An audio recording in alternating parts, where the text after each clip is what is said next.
Hello poultry farmers, welcome back to my channel. ఈరోజు మనం discuss topic ఏంటంటే EC poultry farming గురించి ఈ వీడియో ద్వారా మనం పూర్తిగా తెలుసుకుందాం. సో మీరైతే ఇన్ఫర్మేషన్ని పూర్తిగా లాస్ట్ వరకు చూడండి, అప్పుడే మీకు ఇన్ఫర్మేషన్ మొత్తం పూర్తిగా అర్థమవుతుంది. వీడియోలోకి వెళ్ళే ముందు నా చిన్న రిక్వెస్ట్, మీరు కొత్తగా చూస్తే సబ్స్క్రైబ్ చేసుకొని దాంతోపాటు లైక్ చేయండి, షేర్ చేయండి. మీరు లైక్ చేయడం, షేర్ చేయడం ద్వారా మీకు తెలిసిన పౌల్ట్రీ ఫార్మర్స్ కూడా ఇన్ఫర్మేషన్ అనేది లభిస్తుంది. మన ఛానల్ సబ్స్క్రైబ్ చేసుకుంటే మీకు పౌల్ట్రీ ఫార్మింగ్ గురించి ప్రతి ఒక్క ఇన్ఫర్మేషన్ లభిస్తుంది. నన్నైతే మీరు కాంటాక్ట్ అయినా కానీ మీకు పౌల్ట్రీ ఫార్మింగ్ గురించి పూర్తి సజెషన్స్ ఫ్రీగానే ఇస్తాను. ఇప్పుడు మనం ఈసీ పౌల్ట్రీ ఫార్మింగ్ గురించి తెలుసుకుందాం. మనం ఈసీ పౌల్ట్రీ ఫామ్ కట్టాలంటే మనకు ఇన్వెస్ట్మెంట్ అనేది చాలా హైగా ఉండాలి.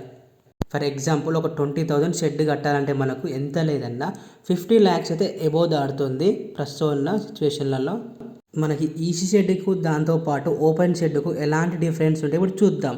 ఈసీ షెడ్లో టెంపరేచర్ అనేది మనకు నచ్చిన విధంగా మనం మెయింటైన్ చేసుకోవచ్చు. కాకపోతే మనకు నార్మల్ షెడ్లో ఎలా అంటే టెంపరేచర్ అనేది ఎప్పుడు ఏ విధంగా ఉంటుందో మనకు తెలియదు. ఎందుకంటే నార్మల్ షెడ్లో అయితే మనకు టెంపరేచర్ మెయింటైన్ చేయడానికి ఎలాంటిది ఉండదు.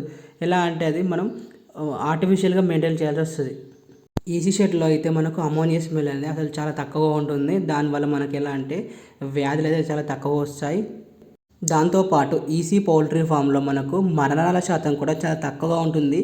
ఎందుకంటే ఇక్కడ మనం కోళ్ళకైతే ఎలాంటి టెంపరేచర్ కావాలో అలాంటి టెంపరేచర్ ఇవ్వడం వల్ల మంచి గ్రోత్ అయితే వస్తాయి. ఈసీ పౌల్ట్రీ ఫామ్లో మనకు 35 daysలే మనకు కోడి అనేది దాన్ని బరువు వస్తుంది. ఈసీ పౌల్ట్రీ ఫామ్లో మీరైతే సంవత్సరానికి 8 నుంచి 9 బ్యాచ్లు అయితే ఈజీగా తీయవచ్చు.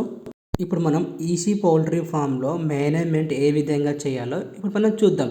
మనం కోడి పిల్లలు 0.7 square feetలో అయితే మనం ప్లేస్మెంట్ అయితే చేసుకోవచ్చు. అదే నార్మల్ షెడ్లు ఎలా అంటే మనం 1.2 నుంచి 1.3 వరకు స్పేస్ అయితే మెయింటైన్ చేయాల్సి వస్తుంది. సపోజ్ మన ఈ షెడ్ 10,000 షెడ్ అనుకోండి, దాంట్లో అయితే మనం ఒక 13,000 పైన పిల్లలు అయితే వేసుకోవచ్చు. ఎలా అంటే ఇక్కడ మనం 0.7 స్పేస్ ఇస్తాం కాబట్టి పిల్లలు ఎక్కువ. ఎట్లా అంటే మనకు షెడ్ 10,000 అయినా కానీ మనం పిల్లలు అయితే 13,000 వేసుకోవచ్చు. ఎలా అంటే ఇక్కడ మనకు ఎక్కువగా పెంచవచ్చు, అంటే ఒక తక్కువ షెడ్లో మనం ఎక్కువ మోతాదులో పిల్లలు పెంచవచ్చు. ఈసీ పౌల్ట్రీ ఫామ్లో అయితే ఈ విధంగా అయితే వెంటిలేషన్ చేసుకుంటే బెటర్. ఎందుకంటే సపోజ్ కరెంట్ అనేది అన్ఫార్చునేట్లో పోతే ఏం చేయొచ్చు అంటే మనం కిటికీలు తీయడం వల్ల మనకు ఎయిర్ సర్క్యులేషన్ అనేది సరిగ్గా జరుగుతుంది. ఖచ్చితంగా ఈసీ పౌల్ట్రీ ఫామ్లో అయితే 24 hours కరెంట్ ఉండేలా చూసుకోవాలి. ఎందుకంటే కరెంటే చాలా మేజర్ రోల్ ప్లే చేస్తుంది. కరెంట్ లేకపోతే చాలా ఇబ్బంది వస్తుంది. ఎందుకంటే ప్రతి ఒక్కటి ఆటోమేటిక్గా నడుస్తుంది. సో ఖచ్చితంగా కరెంట్ అయితే ఉండాలి. దీనికోసం ఖచ్చితంగా జనరేటర్ కూడా మనం మెయింటైన్ చేసుకోవాలి. నార్మల్ షెడ్లో పవర్ పోయినా కానీ ఒక 5 hours అయినా కానీ ఇబ్బంది ఉండదు. కాకపోతే ఖచ్చితంగా ఈసీ పౌల్ట్రీ ఫామ్లో అయితే 24 hours పవర్ ఉండేలా చూసుకోవాలి. లేకపోతే మనం ఈసీ పౌల్ట్రీ ఫామ్ నడపలేము, చాలా కష్టాలు వస్తాయి. ఈసీ పౌల్ట్రీ ఫామ్లో ఫీడింగ్ ఎలా ఇస్తే ఇప్పుడు చూద్దాం. ఈసీ పౌల్ట్రీ ఫామ్లో మనకి పెద్ద ఫీడ్ కన్వేయర్ ఉంటుంది. సో ఈ కన్వేయర్ ద్వారా మనకు ఫీడ్ అనేది కోళ్ళకైతే వెళ్తుంది. ఈ ఫీడ్ కన్వేయర్లో పోయడం వల్ల కోళ్ళకైతే ఫీడర్స్లోకి వెళ్తుంది. అయితే ఎలా అంటే ఇది ఫీడ్ ఒకవేళ ఫీడర్స్లో అయిపోతే ఆటోమేటిక్గా అదైతే ఖచ్చితంగా ఓపెన్ అవుతుంది. ఎందుకంటే దానికి సెన్సార్ అని ఉంటుంది. సో దీనివల్ల మనకి ఇక్కడ ఫీడ్ వేస్టేజ్ కూడా జరగదు. ఈసీ పౌల్ట్రీ ఫామ్లో కోళ్ళకైతే వాటర్ అయితే నిప్పల్ సిస్టమ్ ద్వారా అయితే మనకు వెళ్తాయి. ఈసీ పౌల్ట్రీ ఫామ్లో మనకు ముంటర్ అనేది ఉంటుంది. ఈ ముంటర్ అనేది ఈసీ పౌల్ట్రీ ఫామ్కు ఒక గుండె అని అనుకోవచ్చు. ఎందుకంటే ఈ ఈసీ ఫామ్లో ముంటర్ చాలా కీ రోల్ ప్లే చేస్తుంది. ఈ ముంటర్ ద్వారా మనకు కోళ్ళకు టెంపరేచర్ ఏ విధంగా మెయింటైన్ చేసుకోవాలి, దాంతోపాటు ఫ్యాన్, సీలింగ్ అవన్నీ ఈ ముంటర్ ద్వారానే మనం మెయింటైన్ చేసుకోవచ్చు.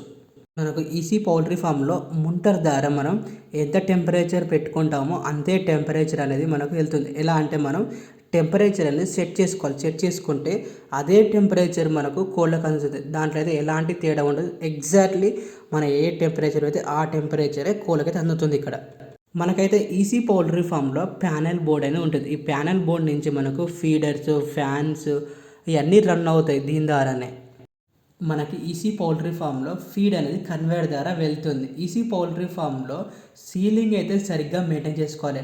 సీలింగ్ అనేది సరిగ్గా మెయింటైన్ చేసుకోకపోతే మనకు టెంపరేచర్ అనేది సరిగ్గా మెయింటెనెన్స్ కాదు. సో ఖచ్చితంగా సీలింగ్ విషయంలో చాలా జాగ్రత్త అయితే తీసుకొని మెయింటైన్ చేయాలి. అప్పుడే మనకు రిజల్ట్స్ అయితే సరిగ్గా వస్తాయి. మనకు ఈసీ పౌల్ట్రీ ఫామ్లో సీలింగ్ అనేది చాలా మేజర్ రోల్ ప్లే చేస్తుంది. సో సీలింగ్ విషయంలో చాలా జాగ్రత్తలు తీసుకోవాలి ఖచ్చితంగా మనమైతే. మనకు ఈసీ పౌల్ట్రీ ఫామ్లో వించింగ్ సిస్టమ్ ఉంటుంది. ఈ వించింగ్ సిస్టమ్ ద్వారా మనం ఎలా అంటే ఫీడర్స్ హైట్ అయితే సరిగ్గా మెయింటైన్ చేసుకోవచ్చు. అంటే మన అడ్జస్ట్మెంట్ ఏ విధంగా అంటే ఆ విధంగా చేసుకోవచ్చు దీని ద్వారా. ఈసీ పౌల్ట్రీ ఫామ్లో కొన్ని టెక్నికల్ ఇష్యూస్ కూడా రావడానికి ఛాన్సెస్ ఉంటాయి. సో ప్రతి దాని మీద మనకైతే అవగాహన ఉంటేనే మనకు సరిగ్గా మెయింటైన్ చేయొచ్చు. ఎందుకంటే పెద్ద మొత్తంలో మనం పెట్టుబడి పెడుతున్నాం కాబట్టి ఖచ్చితంగా ప్రతి ఒక్క దాని మీద మనకు అవగాహన ఉంటే ఎలా అంటే ఏదైనా ఇబ్బంది వచ్చినా కానీ మనకు దాని గురించి తెలుసు. సో ఖచ్చితంగా దీనికైతే మనకు టెక్నికల్ సపోర్ట్ ఉండాలి. ఉంటేనే మనం ఈసీ పౌల్ట్రీ ఫామ్ అయితే నడపవచ్చు. మనమైతే ఈసీ పౌల్ట్రీ ఫామ్ ఓన్గా అయితే నడపలేము. సో ఖచ్చితంగా మనైతే కంపెనీ టైప్ అయి ఈసీ పౌల్ట్రీ ఫామ్ అయితే నడుపుకోవచ్చు. మనకి ఈసీ పౌల్ట్రీ ఫామ్లో ఎలా అంటే మనకు ఒక కేజీకి 12 రూపీస్ దాకా జీసీఆర్ ఇస్తారు. అది ఎలా అంటే మన ఎఫ్సిఆర్ పైన డిపెండ్ అవుతుంది. మనకి ఈసీ పౌల్ట్రీ ఫామ్లో సపోజ్ 20,000 షెడ్ ఉందనుకోండి, మనకు ఒక 5 to 6 lakh దాకా అయితే అమౌంట్ అయితే వస్తుంది. దీంట్లో అయితే మనకు ఒక 1,00,000 పైన అయితే ఖర్చులు అయితే ఖచ్చితంగా అవుతాయి. ఎందుకంటే కరెంట్ బిల్లు, దాంతోపాటు మెయింటెనెన్స్, లేబర్ వాటన్నిటికి కలిపి మనకు ఒక 1,00,000 రూపాయల దాకా ఖర్చు అవుతుంది. మనం ఎలా అంటే ఒక 8 బ్యాచెస్ నుంచి 9 బ్యాచెస్ ఈజీగా తీయవచ్చు. ఈసీ పౌల్ట్రీ ఫామ్లోకి వచ్చేవారు ఖచ్చితంగా అవగాహన ఉంటేనే ఈసీ పౌల్ట్రీ ఫామ్కి రండి. లేదంటే చాలా ఇబ్బందులు ఉంటాయి. ఎలా అంటే ఆటోమేటిక్ ఈ షెడ్ కాబట్టి మనం ఈజీగా నడుపుకోవచ్చు అనుకుంటాం.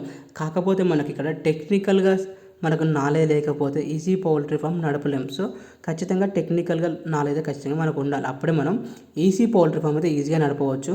మనకు ఈసీ పౌల్ట్రీ ఫామ్ ద్వారా ఎలాంటి అడ్వాంటేజెస్ ఉంటాయి ఇప్పుడు చూద్దాం. ఈసీ పౌల్ట్రీ ఫామ్ ద్వారా మనకి ఎలా అంటే ఒక 2 members ఉన్నా కానీ ఈసీ పౌల్ట్రీ ఫామ్ 20,000 షెడ్ అయితే మనం ఈజీగా నడపవచ్చు. ఎందుకంటే ప్రతి ఒక్కటి ఆటోమేటిక్ కాబట్టి మనం లేబర్ అనేది కొంచెం మనకు కాస్ట్ అయితే తగ్గుతుంది. సో మనం ఈజీగా మెయింటెనెన్స్ చేసుకోవచ్చు.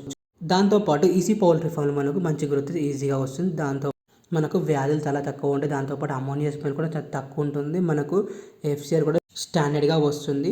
మంచి అవగాహనతో అయితే ఈసీ పౌల్ట్రీ ఫామ్ రన్ చేస్తే మాత్రం మంచి ఆదాయం వస్తుంది.